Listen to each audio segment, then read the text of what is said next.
Hola a todos, bienvenidos a su canal Alegretos Música. En el presente video vamos a desarrollar el análisis musical del aria Canja Canja Tue Voye.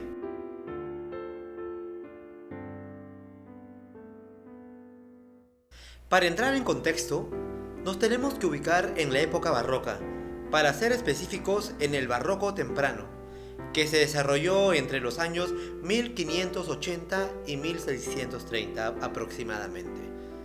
Los aspectos más destacables de esta etapa son la policoralidad, es decir, el uso de varios coros, ya sea de voces e instrumentos, y por supuesto la aparición de la ópera.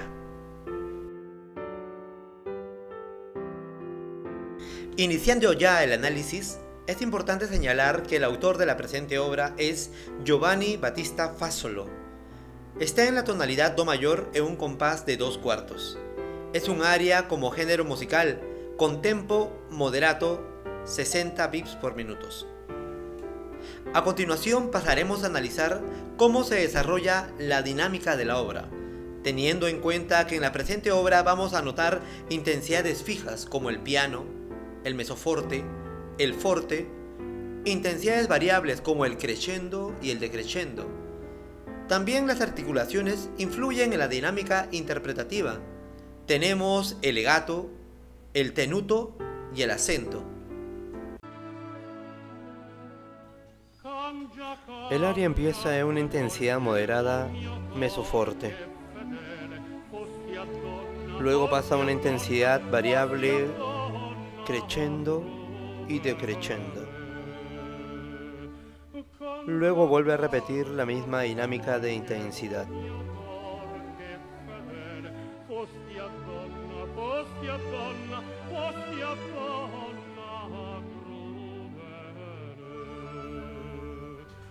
Luego pasa a una intensidad suave, piano, para hacer un cambio rotundo al forte, culminando con las articulaciones de intensidad, acento, luego un tenuto y culmina con intensidad de piano.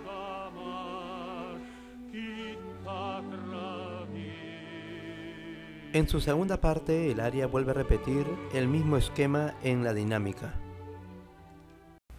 Entramos ahora a las formas musicales.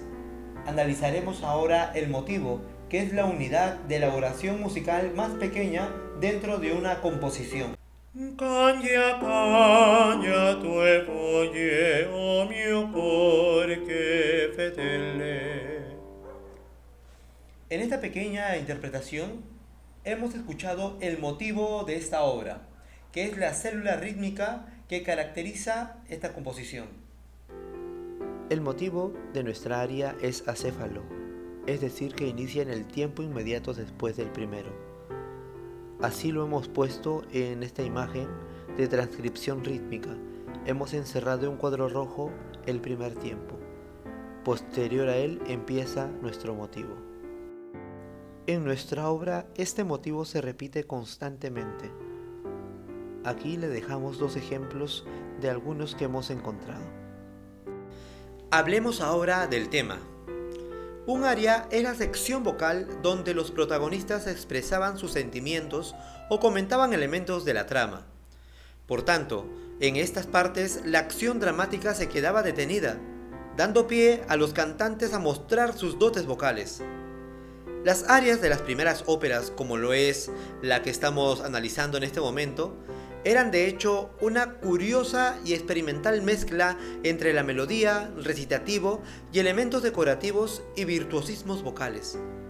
Al final del siglo XVII, el aria se vuelve el corazón de todo. En la tímbrica, la partitura es para la voz de tenor, y el piano, que es un instrumento de cuerdas percutidas, sería el acompañamiento. Canja canja tue voye, o mio cor che fedele, fosti donna crudele, non t'accorgi meschin che sei ferito? Lascia d'amar chi t'ha tradito. Lascia d'amare chi ti finge col riso, col mostrarte y bel viso, non t'accorgi meschin che sei ferito? Lascia d'amar chi t'ha tradito. Profundizando en el contexto histórico, en los años 1500 aproximadamente, el aria pasó de ser una forma vulgar y ordinaria al instrumento perfecto para realizar concretamente lo que todos los músicos y teóricos romanos y florentinos de esos años soñaban para poder dar vida nuevamente a la gloriosa tragedia griega clásica. Con el aria, la ópera encuentra una solidez estructural y una forma que le permite alcanzar una extraordinaria potencialidad expresiva. Las colecciones impresas más antiguas de Fa solo son de arias seculares para voz y guitarra. La primera de estas, la Barchetta Passeggera, está ahora perdida, pero una copia estaba en poder de Oscar Chilesotti a fines del siglo XIX. La página de título se había perdido y se había reemplazado con el título escrito a mano, Misticanza di Vigna alla Bergamasca, pero este es en realidad solo el título de la primera aria. La primera aria, Misticanza di Vigna alla Bergamasca, es una composición cómica donde los personajes cantan en varios idiomas extranjeros y varios dialectos italianos. Las otras arias de la colección son sobre textos literarios, dos de ellos de Cabrera y uno de Guarini. Dentro de ellas estaría incluida el aria Canya Canya tue voglie.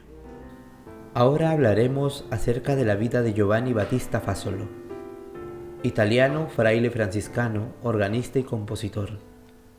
Nació en Asti aproximadamente en 1598 y muere en Sicilia después de 1664.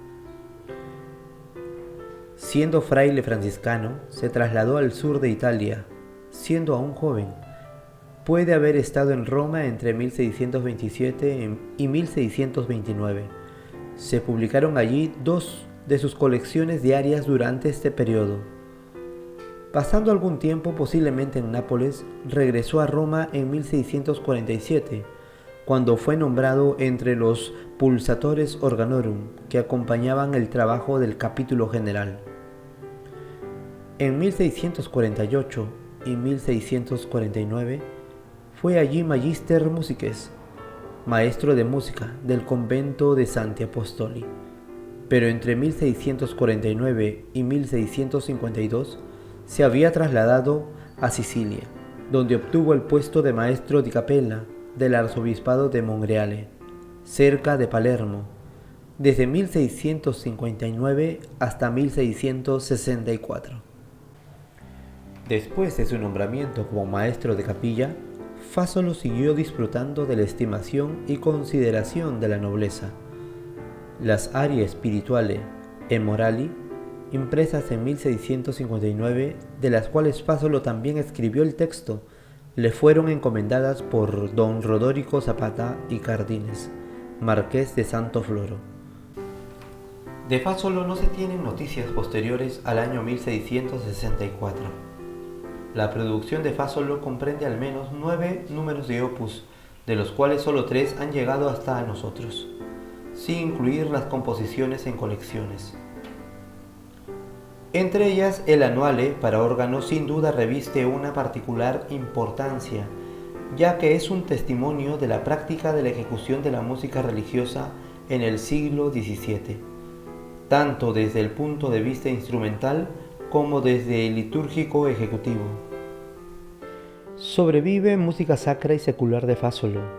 De su música sacra, el Annuale, extensamente conocido en Italia y Europa, fue diseñado para proporcionar a un organista de la parroquia bastantes responsos y piezas de órgano independientes para abarcar todo el año eclesiástico. El largo prólogo de Fa solo proporciona información útil sobre las tendencias de la época en la práctica de interpretación del órgano. Fa solo puso sus propios textos en sus arie spirituali, que están en el estilo concertado corriente en la época. Esta colección menciona que los dramas religiosos fueron puestos en música por Fa solo y realizados en Palermo. Hablando de la partitura de la presente aria, Se puede decir que está compuesta de dos partes. La primera contiene dos estrofas, A y B. La primera estrofa, conformada por dos frases, ambas iguales. La segunda estrofa viene a ser el estribillo que se repite también al final del aria. La segunda parte contiene también dos estrofas, C y B. La primera, conformada por dos frases también iguales, y la segunda estrofa, B, es la repetición del estribillo de la primera parte y con ello finalizaría la obra. Desde el inicio del aria, sitúa al personaje principal en un diálogo constante consigo mismo, donde pide afligido a su corazón que cambie sus deseos hacia una mujer cruel, a pesar de entregarse de manera fiel y sincera, culminando la estrofa resaltando lo lastimado que está su corazón y solo debería pagar dicha traición con el olvido. En la segunda parte conserva la aflicción y el dolor, junto a un cierto enojo, dejando entrever la actitud desleal y fingida de quien se enamoró, insinuando con ello y continuando el diálogo con su pobre corazón, le dice que no solo basta creer en un bello rostro. Culmina así entonces el diálogo pidiéndole que olvide a quien lo ha traicionado. Y llegamos al final. Espero que les haya gustado este video. Los invito a que sigan descubriendo el hermoso legado musical que nos ha dejado la época barroca. Dios mediante, nos vemos en una próxima oportunidad. Gracias.